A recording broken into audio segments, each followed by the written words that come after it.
Hello दोस्तों, I hope you all are well. तो दोस्तों, अगर आपने अभी तक हमारे चैनल को सब्सक्राइब नहीं किया है तो चैनल को सब्सक्राइब कर दीजिए और बेल आइकन को प्रेस कर दीजिए ताकि हमारे द्वारा डाले गए सभी वीडियोस की नोटिफिकेशन आपको टाइम टाइम पे मिल सके। तो दोस्तों, अगर आप कोई सुझाव देना चाहते हैं तो कमेंट सेक्शन में हमें वो सुझाव भी दे सकते हैं। अगर किसी भी टॉपिक पे आपको पर्टिकुलर वीडियोस चाहिए या कोई भी एक नई क्लास आपको चाहिए तो आप कमेंट सेक्शन में हमें वो सुझाव भी दे सकते हैं। तो दोस्तों, महीना चल रहा है जून, यह है हमारे डेली करंट अफेयर्स की सीरीज। आज है डेट 6 जून 2020। तो चलिए दोस्तों, बिना किसी देरी के शुरू करते हैं आज के करंट अफेयर्स। तो रुक करते हैं खबरों की ओर।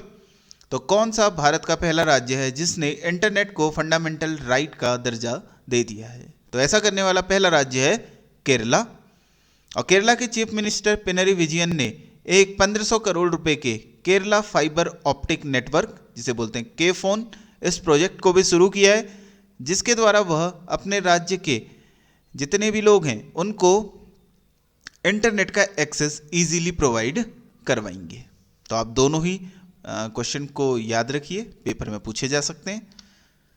भारत का सबसे लंबा एक्सप्रेसवे जिसके 2021 तक कंप्लीट होने की उम्मीद है, तो यह एक्सप्रेसवे का नाम क्या है? तो इस एक्सप्रेसवे का नाम है पूर्वांचल एक्सप्रेसवे, जो कि गाजीपुर से जोड़ेगा उत्तर प्रदेश की राजधानी लखनऊ को। और लगभग 340 किलोमीटर लंबा ये एक्सप्रेसवे है, जिसका उद्घाटन प्रधानमंत्री नरेंद्र मोदी जी द्वारा आजमगढ़ में 2018 में किया गया था। तो दोस्तों, रुक करते हैं अगले क्वेश्चन की ओर। तो कोंडा पोचम सागर प्रोजेक्ट का उद्घाटन किस राज्य ने किया? तो कोंडा पोचम सागर प्रोजेक्ट का उद्घाटन किया गया तेलंगाना के द्वारा। तो यह जो प्रोजेक्ट है वो केलेश्वरम लिफ्ट इरिगेशन प्रोजेक्ट के अंतर्गत एक मारकूक पंप हाउस जिससे वाटर को छोड़ा गया कोंडा पोचम सागर प्रोजेक्ट में। तो ये आप दोनों भी पॉइंट याद रखिएगा कि काले स्वरम लिफ्ट इरिगेशन प्रोजेक्ट भी तेलंगाना का है, जो कि जुड़ा हुआ है कोंडा पोचम सागर प्रोजेक्ट से। और तेलंगाना के चेयरमैन हैं, सीएम हैं चंद्रशेखर राव। और कोविड-19 टेक्नोलॉजी एक्सेस पूल, जिसे बोलते हैं सी टैप, जिसको कि WHO के द्वारा लॉन्च किया गया था, तो अब तक कितने देशों ने इस सी टैप के पूल को ज्वाइन कर लिया है, जिसमें कि WHO लाइफ सेविंग टेक्नोलॉजी पूरी दुनिया को प्रोवाइड करवाएगा? तो सी टैप पूल को ज्वाइन करने वाले अभी तक कुल देश हैं 35। और कौन सा देश है जिसने G7+3, जिसमें कि 10 डेमोक्रेटिक जो लोकतांत्रिक देश हैं, जिसे D10 भी वो बोल रहा है, तो इसका प्रपोजल रखा है? तो G7+3 अर्थात 10 डेमोक्रेटिक जो लोकतांत्रिक देश हैं उनका एक ग्रुप बनाने का प्रस्ताव रखा गया है यूनाइटेड किंगडम के द्वारा। और दोस्तों, इसमें जो एक प्रस्ताव यूएसए के द्वारा रखा गया था वो था G7+4, जिसमें 4 कंट्रीज थे, इंडिया, ऑस्ट्रेलिया, साउथ कोरिया और रसिया। लेकिन जो G7+3 का प्रस्ताव है इसमें रशिया को शामिल नहीं किया है यूनाइटेड किंगडम ने। बाकी G7 जो ग्रुप है उसकी कंट्रीज हैं Canada, France, Germany, Italy, Japan, UK और यूएसए। तो ये G7 की मेंबर कंट्रीज हैं। तो कौन से बैंक ने transport corporation of India limited के साथ एक पार्टनरशिप की है, जिसमें कि वो रियल टाइम पेमेंट प्रोवाइड करवाएंगे ट्रक ड्राइवर्स को? तो इसको शुरू किया गया है, ये पार्टनरशिप की गई है डीबीएस बैंक की। तो डीबीएस बैंक ने पार्टनरशिप की है transport corporation of India limited के साथ, और इस सिस्टम को इन्होंने नाम दिया है डीबीएस रैपिड। तो rapid real time application program interface APIs by DBS. तो डीबीएस रैपिड, तो आप इसको याद रखिएगा। तो कॉन्फेडरेशन ऑफ इंडियन इंडस्ट्रीज, जिसे बोलते हैं CII, तो इसके नए प्रेसिडेंट किन्हें नियुक्त किया गया है? तो ये बने हैं कोटक महिंद्रा बैंक के MD और CEO थे जो उदय कोटक, वही बने हैं CII के प्रेसिडेंट। इससे पहले इन्होंने सक्सीड किया है विक्रम किर्लोस्कर को, जो कि चेयरमैन और एमडी थे किर्लोस्कर सिस्टम के। तो उदय कोटक नए बने हैं नए प्रेसिडेंट सीआईआई के। तो अगला क्वेश्चन, तो वीरेंद्र नाथ दत्त जिनको चेयरमैन और एमडी नियुक्त किया गया है नेशनल फर्टिलाइजर्स लिमिटेड का। तो नेशनल फर्टिलाइजर लिमिटेड, इसका हेडक्वार्टर कहाँ स्थित है? तो इसका हेडक्वार्टर स्थित है नोएडा, यूपी में। तो कौन से इंडियन राइटर हैं जिन्होंने 2020 कॉमनवेल्थ शॉर्ट स्टोरी प्राइज जीता है? और इनकी शॉर्ट स्टोरीज का कलेक्शन है the great Indian T and snake. तो इसका प्राइज जीता है कृतिका पांडे ने। तो कॉमनवेल्थ नेशन वो होते हैं जो कभी न कभी ब्रिटेन की कॉलोनीज रहे हैं, जैसे इंडिया, पाकिस्तान एक्सेट्रा। तो और जो कॉमनवेल्थ नेशन होते हैं वहाँ पर को जो हमारे उच्चायुक्त होते हैं उन्हें बोला जाता है हाई कमिश्नर, और अदर कंट्रीज के लिए बोला जाता है एम्बेसडर्स। तो आप ये पॉइंट भी याद रखिएगा।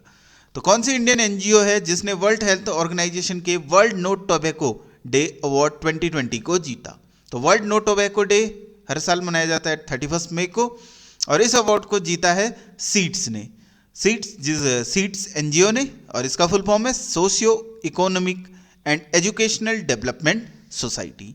और ये सीड्स कोशिश करती है, लोगों में जागरूकता फैलाती है कि वो गुटखा, पान मसाला या सिगरेट, ई सिगरेट, हुक्का आदि इससे जो कैंसर की संभावना होती है उसके प्रति जागरूकता फैलाने का काम करती है। तो world no tobacco day award जीता गया है इंडियन एनजीओ सीड्स के द्वारा।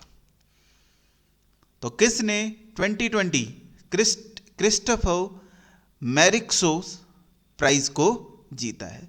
तो ये फ्रांस का साइंस और टेक का एक इम्पोर्टेंट प्राइज है। तो इसे जीता गया है साउथ अफ्रीका के HIV रिसर्चर्स क्वेरेशिया अब्दुल करीम के द्वारा। क्वेरेशिया अब्दुल करीम जो कि साउथ अफ्रीका के HIV रिसर्चर हैं, तो इन्होंने जीता है क्रिस्टोफर मैरिक्सो प्राइज 2020। तो दो एक्सपर्ट कमेटी बनी है। तो एक है rationalisation of film media units, और दूसरी है रिव्यू ऑफ ऑटोनोमस बॉडीज। तो इन दोनों कमेटी का जो गठन किया गया था वो किया गया था हमारे minister of information and broadcasting Prakash Javadekar के द्वारा। तो इन दोनों कमेटी के हेड कौन है? तो इन दोनों कमेटी के हेड बनाया गया है, इन दोनों कमेटी की अध्यक्षता की बिमल जुल्का ने। तो मिनिस्ट्री ऑफ डिफेंस ने ऑर्डिनेंस फैक्ट्री बोर्ड को इंडियन आर्मी को इन्फेंट्री कॉम्बैट व्हीकल प्रोवाइड करने के ऑर्डर दे दिए हैं। तो ऑर्डिनेंस फैक्ट्री बोर्ड सप्लाई करेगा infantry combat vehicle Indian army को। तो ऑर्डिनेंस फैक्ट्री बोर्ड का हेडक्वार्टर कहाँ स्थित है? तो ऑर्डिनेंस फैक्ट्री बोर्ड का हेडक्वार्टर है कोलकाता में। और देहरादून में भी ऑर्डिनेंस फैक्ट्री अगर उत्तराखंड की बात करें तो उत्तराखंड में एक ऑर्डिनेंस फैक्ट्री है देहरादून में, जहाँ पर को हथियारों का निर्माण किया जाता है या उससे रिलेटेड रिसर्च की जाती है। तो कौन सी देश की स्पेस एजेंसी है जिसने नासा के साथ पार्टनरशिप की है कि वो डीप स्पेस ग्राउंड स्टेशन का निर्माण करेंगे, जिससे कि वो जो हमारे चंद्रमा है और जो मंगल ग्रह या उससे पार जो ह्यूमन स्पेस फ्लाइट मिशन होते हैं उसमें सपोर्ट प्रोवाइड करवा सके। तो डीप स्पेस ग्राउंड स्टेशन बनाएगी साउथ अफ्रीका की south African national space agency NASA के साथ मिलकर। और साउथ अफ्रीका ऐसा करने वाला चौथा देश बन गया है। इससे पहले डीप स्पेस ग्राउंड स्टेशन थे अमेरिका, स्पेन और ऑस्ट्रेलिया इस ग्रुप में शामिल हैं। तो दोस्तों रुक करते हैं अगले क्वेश्चन की ओर। तो कौन सा रेयर एस्ट्रॉयड है जिसको एस्ट्रोनॉमर्स ने डिस्कवर किया है? और इसको डिस्कवर किया गया है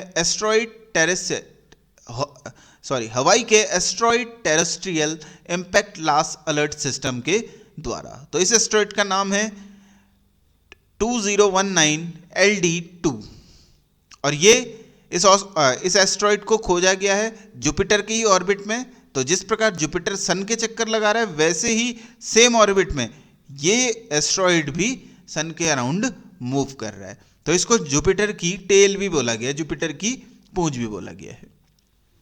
तो इस एस्टेरॉइड का नाम है 2019 LD2। तो हमारे स्पोर्ट्स और यूथ अफेयर मिनिस्टर्स ने जो 25 दिनों के Khelo India community coach development programme जो कि फिजिकल एजुकेशन टीचर और कम्युनिटी कोचेस के लिए लॉन्च किया है। तो हमारे स्पोर्ट्स और यूथ अफेयर मिनिस्टर कौन हैं? तो हमारे स्पोर्ट्स और यूथ अफेयर मिनिस्टर हैं किरण रिजिजू।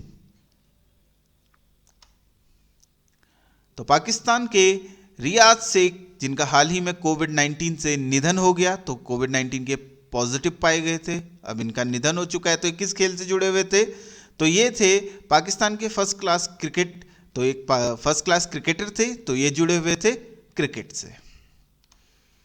वर्ल्ड बाइसिकल डे जो कि प्रतिवर्ष किस दिन मनाया जाता है? तो वर्ल्ड बाइसिकल डे जो विश्व साइकिल दिवस है वो प्रतिवर्ष मनाया जाता है 3 जून को, और यूनाइटेड नेशन जनरल असेंबली ने अप्रैल 2018 में जो इसका प्रस्ताव पारित किया गया था। तो 2018 से ये प्रतिवर्ष मनाया जाता है 3 जून को।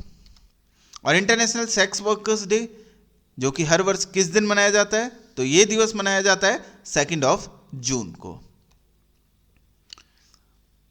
तो India archaeological survey of India की एक टीम ने एक 1100 साल पुरानी मोनोलिथिक सैंडस्टोन शिवालिंगम को किस कंट्री में खोज निकाला है?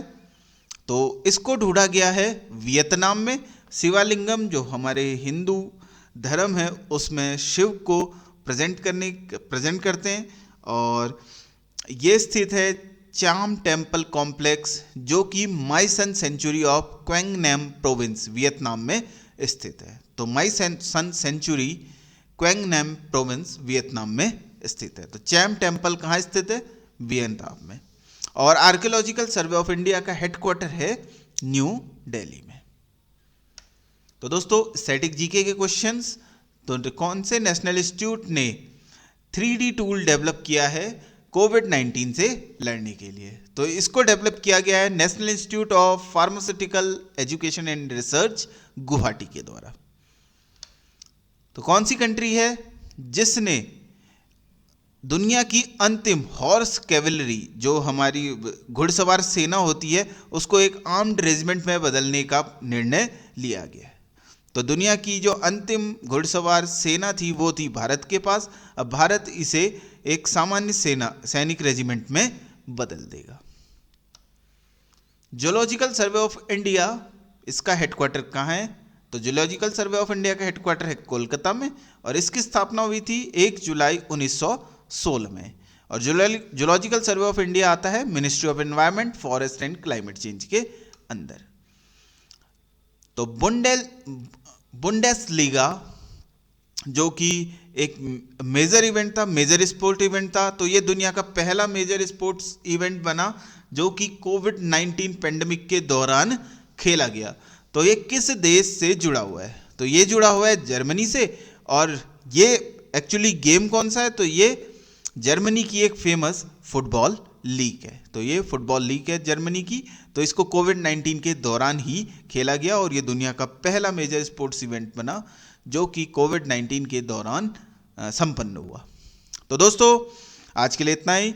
तो दोस्तों अगर आपको ये वीडियो पसंद आया तो इसे लाइक और शेयर कीजिए, और दोस्तों अपना सपोर्ट इसी प्रकार हमारे साथ बनाए रखिए। चैनल को अगर आपने अभी तक सब्सक्राइब नहीं किया है तो चैनल को सब्सक्राइब कर दीजिए, और कोई भी अगर आपको सुझाव देना है तो आप कमेंट सेक्शन में अपने सुझाव हमें दे सकते हैं। तो दोस्तों इसी प्रकार कोशिश करते रहिए, पढ़ते रहिए, और इसी आशा के साथ आपका दिन शुभ हो। जय हिंद, वंदे मातरम।